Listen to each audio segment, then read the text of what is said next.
वक्त कम है और मुकाबला सख्त है। MR Academy को ज्वाइन करें जस्ट इन 1000 रुपीज में। What is the ratio of angular velocity of main hand of clock and angular velocity of hour hand of clock is, ये 1:1 होगा, 1:12 होगा, 12:1 होगा, 1:2 होगा। अगर इस तरह MCQs आए, ये चैप्टर 5 से रिलेटेड MCQs अक्सर NMDCAT में आते रहते हैं, तो इस तरह आप किस तरह सॉल्व कर सकते हैं कि मेन हैंड ऑफ क्लॉक का और हावर हैंड ऑफ क्लॉक का जो रेशियो है ये मालूम करना है। तो ये हमने पढ़ा था कि angular velocity is inversely proportional to time period है।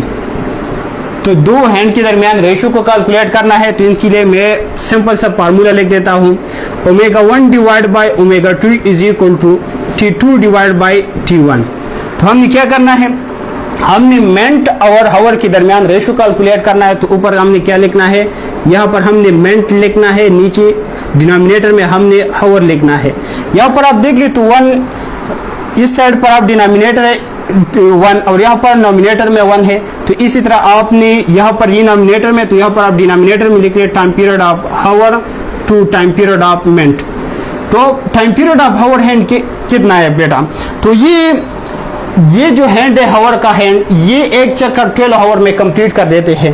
तो यहाँ पर आप पुट कर दे 12 हावर, तो minute divide by hour hand is equal to ये 12 हावर डिवाइड बाय, और time period of minute hand of clock जो है ना, ये जब यहाँ से वापस यहाँ तक पहुंचते हैं तो ये 60 मिनट लेते हैं, और 60 मिनट किसके बराबर है, 60 मिनट 1 हावर के बराबर है।